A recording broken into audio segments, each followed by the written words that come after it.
नमस्कार। एक बार फिर से हार्दिक स्वागत आपके अपने YouTube चैनल सनी एजुकेशन पर। हमने जो बाल विकास और शिक्षा मनोविज्ञान के महत्वपूर्ण प्रश्नों की टेस्ट सीरीज शुरू की थी, उसके अब तक 10 वीडियो आ चुके हैं।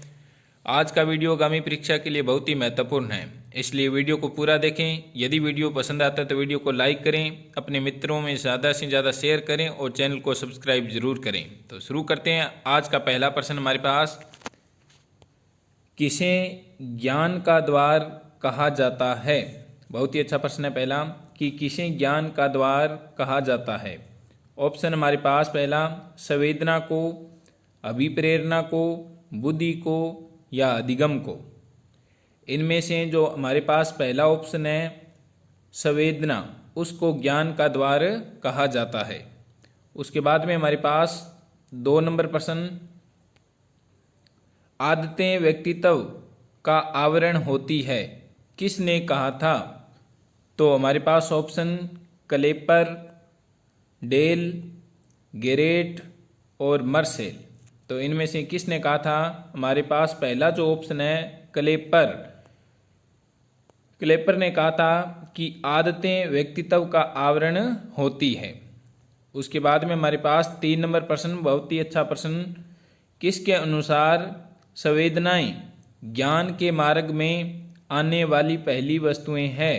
तो बहुत ही अच्छा प्रश्न है कि जो संवेदनाएं होती है वो ज्ञान के मार्ग में आने वाली पहली वस्तुएं होती है। तो इसमें से हमारे पास ऑप्शन पहला जेम्स ने, वाटसन ने, थॉर्नडाइक ने या जेम्स लॉक ने। तो इनमें से किसने कहा था? जो पहला ऑप्शन है हमारे पास जेम्स लॉक, जेम्स है जो पहला ऑप्शन, उन्होंने कहा था कि संवेदनाएं ज्ञान के मार्ग में आने वाली पहली वस्तुएं है। उसके बाद में हमारे पास 3 नंबर प्रश्न, सूझ के सिद्धांत को कला, संगीत व साहित्य में उपयोगी किसने बताया था?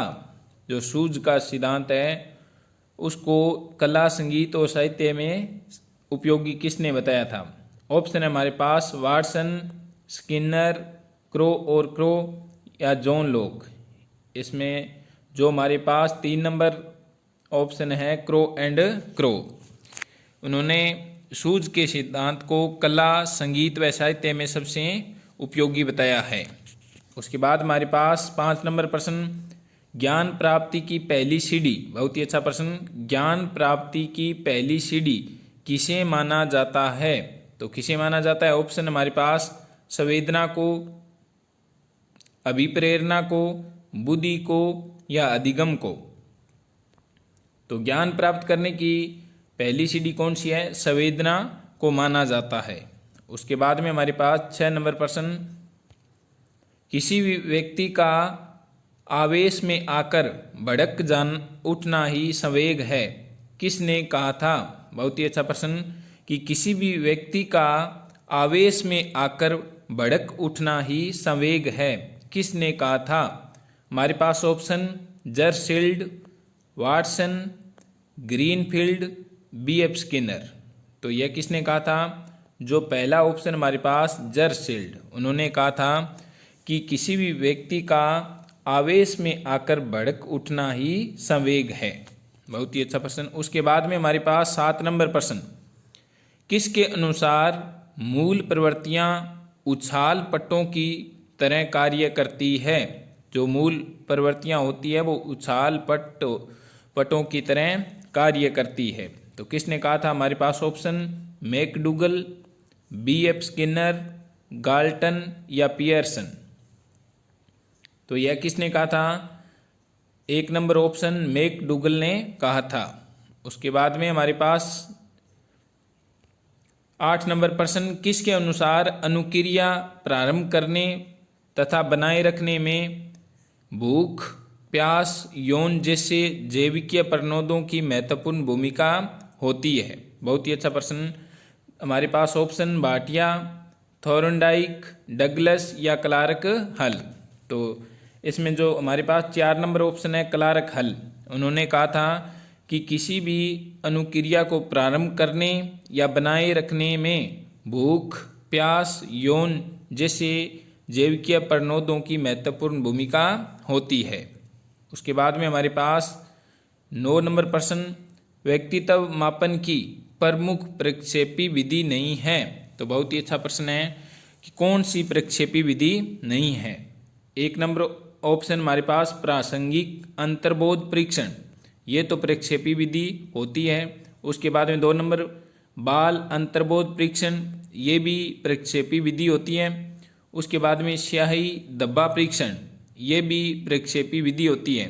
उसके बाद में 4 नंबर हमारे पास स्वतंत्र साहचर्य परीक्षण, ये व्यक्तित्व मापन की प्रक्षेपी विधि नहीं होती, यह अप्रक्षेपी विधि होती है। इनके इंग्लिश वाले जो नाम है वो भी याद रखना साथ साथ में। उसके बाद में हमारे पास 10 नंबर प्रश्न, निम्न में से कौन सा गलत है। तो कौन सा गलत है, एक तरफ सिद्धांत दिए हुए, एक तरफ उनके जनक दिए हुए। तो हमारे पास पहला ऑप्शन द्विखंड का सिद्धांत, जो बुद्धि का द्विखंड है, वो सिद्धांत किसने दिया, स्पीयरमैन ने, बिल्कुल सही है। उसके बाद 2 नंबर ऑप्शन हमारे पास बुद्धि का बहुआयामी सिद्धांत, गिलफोर्ड, बिल्कुल सही है। उसके बाद में बहुखंड का सिद्धांत, थोरनडाइक, यह भी बिल्कुल सही है। उसके बाद में समूह कारक सिद्धांत, गिलफोर्ड, यह गलत है, क्योंकि जो समूह कारक सिद्धांत था उसको थ्रस्टन ने दिया था। किसने दिया था, थ्रस्टन ने दिया था। और बहुबुद्धि का सिद्धांत किसने दिया था, गिलफोर्ड ने दिया था। उसके बाद में हमारे पास 11 नंबर प्रश्न, स्मृति का स्थान मस्तिष्क में नहीं बल्कि शरीर के अवयवों में है, यही कारण है कि हम करके सीखते हैं, यह कथन किसका है। बहुत ही अच्छा प्रश्न। हमारे पास ऑप्शन डॉक्टर मेस भाटिया, हिलगार्ड या BF स्किनर का। तो यह कथन किसका है, डॉक्टर मेस का कथन है। 1 नंबर ऑप्शन सही हो जाएगा। उसके बाद में हमारे पास 12 नंबर प्रश्न, थ्योरीज ऑफ लर्निंग पुस्तक के रचयिता है। बहुत ही अच्छा प्रश्न। जो थ्योरीज ऑफ लर्निंग पुस्तक है उसके रचयिता कौन है। ऑप्शन है हमारे पास हिलगार्ड, वाटसन, थोरनडाइक, जेम्स। तो उसके रचयिता कौन है, जो 1 नंबर ऑप्शन है हमारे पास हिलगार्ड इस पुस्तक के रचयिता है। उसके बाद में हमारे पास 13 नंबर प्रश्न, संवेगात्मक बुद्धि की 4 प्रमुख विशेष योग्यताएं हैं। जो संवेगात्मक बुद्धि होती हैं उसकी 4 प्रमुख योग्यताएं कौन सी होती हैं। ऑप्शन है हमारे पास पहला, संवेगों का प्रत्यक्षीकरण करने की योग्यता, बिल्कुल सही है। उसके बाद में संवेगों का उपयोग करने की योग्यता, बिल्कुल ये भी सही है। उसके बाद संवेगों का अवबोधन करने की योग्यता, बिल्कुल सही है। उसके बाद में संवेगों का प्रबंधन करने की योग्यता, बिल्कुल सही है। तो ये जो संवेगात्मक बुद्धि होती है उसकी 4 योग्यताएं होती हैं, वो ये जो दी हुई है वे सभी के सभी इसकी योग्यता है। उसके बाद में हमारे पास 14 नंबर प्रश्न, किसने कहा कि बालक एक पुस्तक की भांति है जिसका अध्ययन करके पता चलता है कि उसकी व्यक्तिगत क्षमताएं क्या है तथा यह औरों से भिन्न क्यों है। बहुत ही अच्छा प्रश्न है कि किसने कहा कि बालक एक पुस्तक की भांति है जिसका अध्ययन करके पता चलता है कि उसकी व्यक्तिगत क्षमता क्या है तथा यह औरों से भिन्न क्यों है। ऑप्शन हमारे पास पहला रूसो, स्किनर, गाल्टन, पियर्सन। तो यह किसने कहा था, जो 1 नंबर ऑप्शन है हमारे पास रूसो ने कहा था। उसके बाद में हमारे पास 15 नंबर प्रश्न, प्रतिभाशाली बालक जन्म के समय सामान्य बालकों से वजन में 1 पाउंड व लंबाई में 1.5 इंच ज़्यादा होते हैं, अध्ययन किसका है। तो यह अध्ययन किसका है, हमारे पास ऑप्शन 1 नंबर बिट्टी, 2 number Terman, 3 number Skinner, 4 number Rousseau. तो इनमें से यह अध्ययन किसका है, टर्मन का अध्ययन है। उसके बाद में हमारे पास 16 नंबर प्रश्न, उत्तर बाल्यावस्था में बालक भौतिक वस्तुओं के किस आवश्यक तत्व में परिवर्तन समझने लगते हैं। बहुत ही अच्छा प्रश्न। हमारे पास ऑप्शन द्रव्यमान, संख्या क्षेत्र या उपर्युक्त सभी। तो इनमें से बालक इन सभी जो भौतिक वस्तुएं या भौतिक वस्तुओं के जो आवश्यक तत्व हैं इन सभी में अंतर समझना शुरू कर देता है। उसके बाद में 17 नंबर हमारे पास प्रश्न है, सीखना संबंध स्थापित करता है और संबंध स्थापित करने का कार्य मनुष्य का मस्तिष्क करता है। यह कथन किसका है? तो यह कथन किसका है? 1 नंबर ऑप्शन हमारे पास Bhatia, 2 number Thorndike, 3 number Douglas, 4 number Locke. तो जो हमारे पास 2 नंबर ऑप्शन है थोरनडाइक, उन्होंने कहा था कि सीखना संबंध स्थापित करता है और संबंध स्थापित करने का कार्य मनुष्य का मस्तिष्क करता है। उसके बाद में हमारे पास 18 नंबर प्रश्न, अधिगम कैसी प्रक्रिया है? अधिगम कैसी प्रक्रिया है? हमारे पास पहला ऑप्शन आसक्तिपूर्ण, कामना युक्त, उद्देश्यपूर्ण या अस्थायी। तो इसमें से जो 3 नंबर ऑप्शन है हमारे पास उद्देश्यपूर्ण। तो अधिगम कैसी प्रक्रिया है? एक उद्देश्यपूर्ण प्रक्रिया है। उसके बाद में हमारे पास 19 नंबर प्रश्न, अभिप्रेरणा के कितने प्रकार की होती है? जो अभिप्रेरणा है वो कितने प्रकार की होती है? ऑप्शन पहला 2, 3, 4 या 5। तो जो अभिप्रेरणा होती है वो 4 प्रकार की होती है। उसके बाद में 20 नंबर प्रश्न है हमारे पास, फ्राइड के अनुसार हमारे मूल्यों को आंतरिकीकरण रिक्तिस्थान में होता है। तो बहुत ही अच्छा प्रश्न है कि फ्राइड के अनुसार हमारे मूल्यों का आंतरिकीकरण किस में होता है? किस में होता है? 1 नंबर ऑप्शन हमारे पास प्राएम, अहम, इदम या परिस्थितियों में। तो किस में होता है? जो पहला ऑप्शन है प्राहेम, इसमें हमारे जो मूल्य हैं उनका आंतरिकीकरण होता है। उसके बाद में 21 नंबर प्रश्न हमारे पास, क्रिया की सफलता से संतोष व असफलता से असंतोष होता है, थोरनडाइक के किस नियम से संबंधित है? तो यह किस नियम से संबंधित है? हमारे पास ऑप्शन तत्परता के नियम से, अभ्यास के नियम से, प्रभाव के नियम से या आंशिक क्रिया के नियम से। तो यह किस नियम से संबंधित है? प्रभाव के नियम से संबंधित है। उसके बाद में हमारे पास 22 नंबर प्रश्न, कक्षा कक्ष में बैठक व्यवस्था कैसी होनी चाहिए?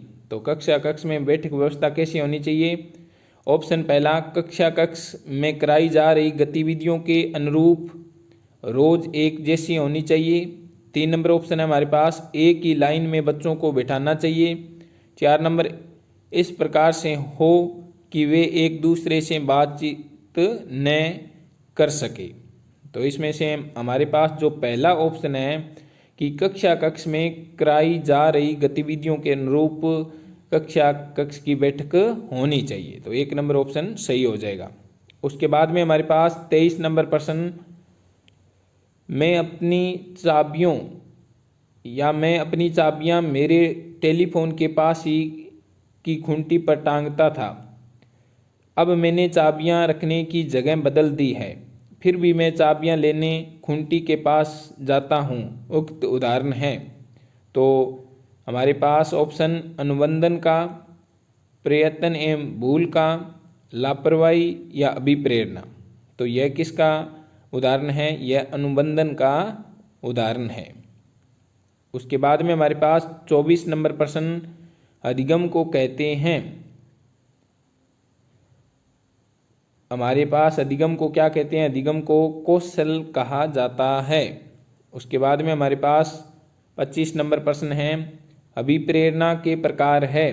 तो अभिप्रेरणा हमने पहले प्रश्न में देखा कि अभिप्रेरणा के कितने प्रकार होते हैं? 4 प्रकार होते हैं। कौन कौन से प्रकार होते हैं? सकारात्मक अभिप्रेरणा, नकारात्मक अभिप्रेरणा, प्राकृतिक अभिप्रेरणा और कृत्रिम अभिप्रेरणा। तो यह सभी के सभी क्या है? अभिप्रेरणा के प्रकार दिए हैं। तो उसके बाद में 26 नंबर हमारे पास प्रश्न, आपकी कक्षा का बच्चा ब को क और क को ब लिखे या पढ़े तो कौन से रोग से पीड़ित है? तो बच्चा कौन से रोग से पीड़ित होगा? 1 नंबर ऑप्शन मलेरिया से, बिल्कुल नहीं। उसके बाद में डिसलेक्सिया से, तो ये जो 2 नंबर ऑप्शन है डिसलेक्सिया, उससे वह पीड़ित होगा। उसके बाद में 27 नंबर प्रश्न है हमारे पास, निम्नलिखित में से किस एक से शिशु के अधिगम को सहायता नहीं मिलती है? तो इनमें से किसके द्वारा शिशु के अधिगम में सहायता बिल्कुल भी नहीं मिलती? तो ऑप्शन पहला हमारे पास अनुकरण, 2 नंबर अभिप्रेरणा, स्कूल का बस्ता या पुरस्कार।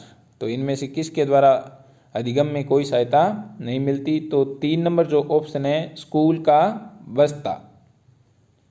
उसके बाद में हमारे पास 28 नंबर प्रश्न, रूसो ने अधिगम की व्याख्या किस आधार पर की है? तो अधिगम की व्याख्या किस आधार पर की है रूसो ने? 1 नंबर ऑप्शन आध्यात्मिक, दार्शनिक, प्राकृतिक या कृत्रिम। तो रूसो ने किस आधार पर की है? दार्शनिक आधार पर अधिगम की व्याख्या की है। उसके बाद में हमारे पास 29 नंबर प्रश्न, किस व्यवहारवादी का मानना है कि अन्य व्यवहारों की भांति भाषा भी क्रिया प्रसूत अनुबंधन द्वारा सीखी जाती है? तो बहुत ही अच्छा प्रश्न है कि किस व्यवहारवादी का मानना है कि अन्य व्यवहारों की भांति भाषा भी क्रिया प्रसूत अनुबंधन द्वारा सीखी जाती है? तो हमारे पास ऑप्शन बार्सन, स्किनर, गुथरी या थोर्नडाइक। तो किसने कहा था? स्किनर ने कहा था कि अन्य व्यवहारों की भांति भाषा भी क्रिया प्रसूत अनुबंधन द्वारा सीखी जाती है। उसके बाद में 30 नंबर प्रश्न है हमारे पास, निम्न में से क्रिया प्रसूत व्यवहार नहीं है। तो क्रिया प्रसूत व्यवहार कौन सा नहीं है? 1 नंबर ऑप्शन हमारे पास कांटा लगने पर पैर हटाना, 2 नंबर हाथ पैरों को चलाना, भोजन करना, खड़े होकर इधर उधर चहलकदमी करना। तो क्रिया प्रसूत व्यवहार का उदाहरण कौन सा नहीं है? कांटा लगने पर पैर को उठाना। तो ये क्रिया प्रसूत व्यवहार का उदाहरण नहीं है। उसके बाद में 31 नंबर प्रश्न है हमारे पास, करके सीखने का विचार दिया। करके सीखने का विचार किसने दिया था? ऑप्शन है हमारे पास जॉन डीवी ने, स्किनर ने, मेस्लो ने या लेविन ने। तो किसने दिया था करके सीखने का विचार? जॉन डीवी ने दिया था। उसके बाद में हमारे पास सूझ द्वारा सीखने के सिद्धांत का शिक्षा में क्या महत्व है? बहुत ही अच्छा प्रश्न कि जो सूझ का सिद्धांत है उसका शिक्षा में क्या महत्व है? ऑप्शन है हमारे पास रचनात्मकता के लिए उपादेय, बिल्कुल सही है। 2 नंबर ऑप्शन कल्पना में वृद्धि, बिल्कुल सही है। 3 नंबर कठिन विषयों में उपयोगी, बिल्कुल सही है। तो जो 4 नंबर ऑप्शन है वो हो जाएगा इसका। उसके बाद में हमारे पास 33 नंबर प्रश्न, पके हुए आमों या मिष्टानों को देखकर बालक के मुंह में पानी आ जाता है, यह सिद्धांत है। तो यह सिद्धांत कौन सा है? सूझ का सिद्धांत, प्रबलन का सिद्धांत, प्रयास व त्रुटि का सिद्धांत या संबंध सहज क्रिया का सिद्धांत। तो इनमें जो 4 नंबर ऑप्शन है संबंध सहज क्रिया का सिद्धांत वह हो जाएगा। उसके बाद में हमारे पास 34 नंबर प्रश्न, लड़के मारपीट, झगड़ा व खेल कूद पसंद करते हैं जबकि लड़कियां गुड़िया से खेलना, घर का काम व सुंदर वस्त्र पहनना, यह कैसा भेद है? तो यह कैसा भेद है? ऑप्शन है हमारे पास सीखने का, योग्यता का, रुचि का या लिंग भेद का। तो यह कैसा भेद है? यह रुचि का भेद है।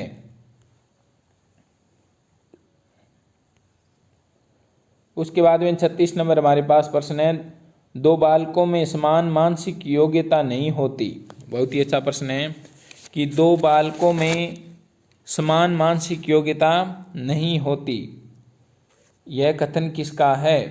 तो किसका यह कथन? हमारे पास ऑप्शन बर्टलेट का, टाइलर का, हरलॉक का या जेम्स ड्रेवर का। तो यह कथन किसका है? हरलॉक का कथन है कि 2 बालकों में समान मानसिक योग्यता नहीं होती। उसके बाद में 37 नंबर प्रश्न है हमारे पास, प्रतिभाशाली बालक अन्य लोगों का आदर करते हैं, चिढ़ाते नहीं, यह कथन किसका है? तो बहुत ही अच्छा प्रश्न कि जो प्रतिभाशाली बालक होते हैं वह अन्य लोगों का आदर करते हैं, उनको चिढ़ाते नहीं, यह कथन किसका है? यह कथन किसका है? हमारे पास ऑप्शन टर्मन का, बिट्टी का, मन का या स्टर्न का। तो यह किसका है?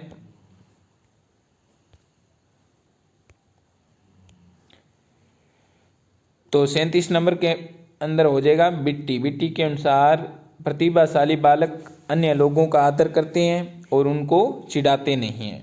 उसके बाद में हमारे पास 38 नंबर प्रश्न, प्रतिभाशाली बालिकाएं विद्यालय जाने से पूर्व ही घर पर पढ़ना लिखना सीख जाती है, यह कथन किसका है? बहुत ही अच्छा प्रश्न।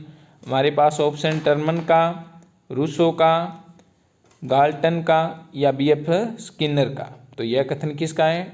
टर्मन का कथन है। उसके बाद में हमारे पास 39 नंबर प्रश्न, सृजनात्मकता का उच्चतम विकास किस आयु में होता है? तो सृजनात्मकता का उच्चतम विकास किस आयु तक होता है? ऑप्शन है हमारे पास 6 वर्ष तक, 14 वर्ष तक, 30 वर्ष तक या 21 वर्ष तक। तो इसमें जो 3 नंबर ऑप्शन है 30 वर्ष तक सृजनात्मकता का उच्चतम विकास हो जाता है। उसके बाद में 40 नंबर प्रश्न है हमारे पास, सुपर ईगो का विकास किस मनोलैंगिक अवस्था में सबसे अधिक होता है? तो सुपर ईगो का विकास किस मनोलैंगिक अवस्था में सबसे अधिक होता है? तो ऑप्शन हमारे पास गुदावस्था में, अव्यक्त अवस्था में, जनेंद्रिय अवस्था में या यौन प्रधान अवस्था में।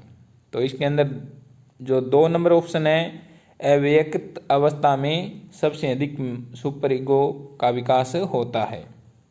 उसके बाद में हमारे पास 41 नंबर प्रश्न, फ्राइड के अनुसार असामान्य व्यवहार का मौलिक कारण है।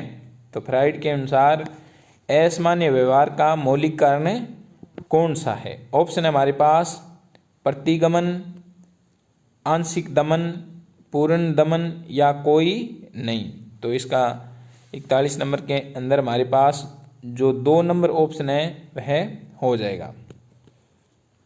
उसके बाद में 42 नंबर प्रश्न, आधुनिक काल में एक परिवर्तन हुआ, मनोवैज्ञानिकों ने धीरे धीरे अपने मनोविज्ञान को दर्शन शास्त्र से पृथक कर दिया है, कथन है। तो यह किसका कथन है?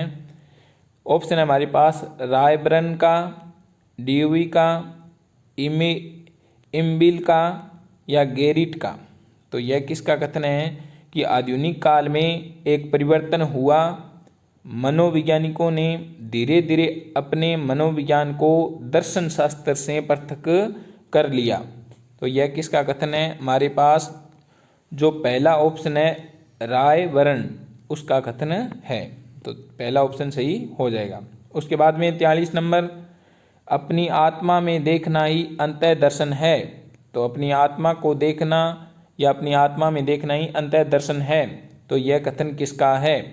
तो इसमें हमारे पास ऑप्शन टिचनर का, स्काउट का, स्टाउट का, मैकडूगल का या स्किनर का। तो यह कथन किसका है? टिचनर का कथन है। 44 नंबर हमारे पास प्रश्न, निम्नलिखित सिद्धांतकारों में से किसका मत है कि बच्चे अपनी वृद्धि व विकास हेतु कठोर अध्ययन करते हैं? तो बहुत ही अच्छा प्रश्न है। किसका अध्ययन है? हमारे पास ऑप्शन बंडूरा का, मेस्लो का, स्किनर का या पियाजे का। तो यह किसका कथन है? जो 2 नंबर ऑप्शन है हमारे पास मेस्लो। उसके बाद में हमारे पास 45 नंबर प्रश्न, निम्न में से सुमेलित है, कौन सा सुमेलित है? अभिप्रेरणा का क्षेत्र सिद्धांत किसने दिया था? कुर्ट लेविन ने, बिल्कुल सही है। उसके बाद में अभिप्रेरणा का आत्म संकल्प का सिद्धांत किसने दिया? एडवर्ड डेसी और रिचर्ड रेयोन ने, बिल्कुल सही है। अभिप्रेरणा का प्रोत्साहन सिद्धांत किसने दिया? स्टीवन केर ने, बिल्कुल सही है। तो यह सभी के सभी क्या है? सम्मिलित है। तो उपयुक्त सभी सुमेलित है। उसके बाद में हमारे पास 46 नंबर प्रश्न, किसके अनुसार जिस शिक्षण में छात्रों की विशिष्ट त्रुटियों का निदान करने का विशेष प्रयास किया जाता है उसको बहुधा निदानात्मक शिक्षण कहा जाता है। बहुत ही अच्छा प्रश्न है कि जिस शिक्षण में छात्रों की विशिष्ट त्रुटियों का निदान करने का विशेष प्रयास किया जाता है उसको बहुधा निदानात्मक शिक्षण कहा जाता है। तो यह किसका कथन है? ऑप्शन है हमारे पास पहला मर्शेल का, ड्यूवी का, इम्बिल का या गेरिट का। तो यह किसका कथन है? मर्शेल का कथन है। उसके बाद में हमारे पास 47 नंबर प्रश्न, संकेत अधिगम के अंतर्गत सीखा जाता है। तो संकेत अधिगम के अंतर्गत क्या कुछ सीखा जाता है? मनोविज्ञान, वातावरण, मनोदैहिक, पारंपरिक अनुकूलन। तो संकेत अधिगम के अंतर्गत क्या सीखा जाता है? पारंपरिक अनुकूलन सीखा जाता है। उसके बाद में हमारे पास 48 नंबर प्रश्न, मानव विकास होता है। तो मानव विकास कैसा होता है? मात्रात्मक, गुणात्मक, एक सीमा तक अमापनीय या मात्रात्मक एवं गुणात्मक दोनों। तो इसमें 4 नंबर जो ऑप्शन है मात्रात्मक और गुणात्मक दोनों होता है विकास। उसके बाद 49 नंबर प्रश्न हमारे पास, ज्ञानात्मक पक्ष का अंतिम स्वर है। तो ज्ञानात्मक पक्ष का अंतिम स्वर कौन सा है? ऑप्शन पहला अवबोध, विश्लेषण, मूल्यांकन या संश्लेषण। तो ज्ञानात्मक पक्ष का अंतिम स्वर कौन सा हो जाएगा? जो 3 नंबर ऑप्शन है मूल्यांकन। उसके बाद में आज के वीडियो का लास्ट प्रश्न, प्रथम बाल निर्देशन केंद्र किसके द्वारा खोला गया?